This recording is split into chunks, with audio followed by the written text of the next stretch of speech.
Okay, so once you see that configural invariance is supported, you can start testing for metric invariance.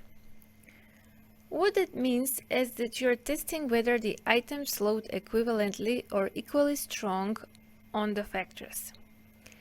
If the items contribute to the latent factors in the same way across the groups you're comparing, then it means that the instrument has metric invariance. To represent this graphically, look at the graphs under A and B. Which one shows measurement equivalence? If your answer was A, you're right. Both A and B show configural invariance because there is positive relationship between the item score and the latent construct score, but only in A there is metric equivalence, or for each unit change on the item, there is equal unit change on the construct in both groups. In B, however, unit change on the item does not result in the same unit change on the construct in both groups. Now this is just one item, but imagine that all items on a questionnaire did not show metric equivalence. Can you see the problem there? If this instrument measured depression, one cannot claim that group 2 is more depressed than group 1 just because they score higher on the questionnaire, because the instrument does not operate equivalently in both groups. Because the instrument does not operate equivalently, we cannot be sure if the observed differences in the group is due to genuine differences or due to instrument bias.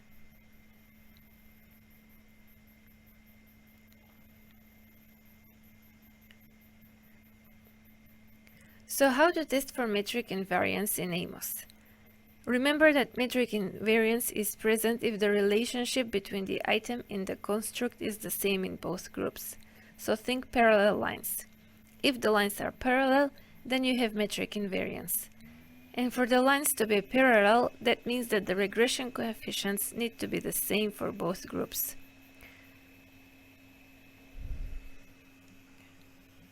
We need to constrain the factor loadings to be equivalent for the two groups. To do that, you can either double-click or right-click on the arrows denoting the regression path, and in the regression weight, write a label for the regression path. So I'm just going to use L1, L2, L3, L4, L5, L6. Now I don't need to write L7 because this regression path is already constrained to be 1 in both groups. And just make sure that all groups here is ticked because that's what tells AMOS that the regression weight need to be equal in the two groups.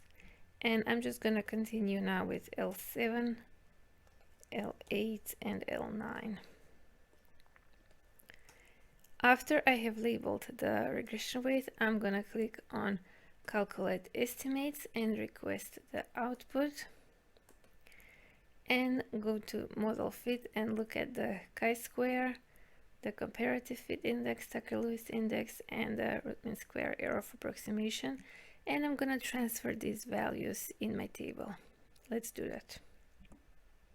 Here are the values for the metric invariance model fit indices, and also the values which denote the change in the model fit indices from the metric invariance model to the configural model.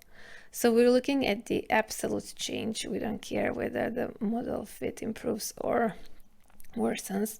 And you can see in the comparison column, I have written M1, and M1 is our configural model. That means that I'm comparing the values for the metric invariance model to the configural model. At the end of the table, the last column says decision. That's basically what decision will I make, is metric invariance met or not.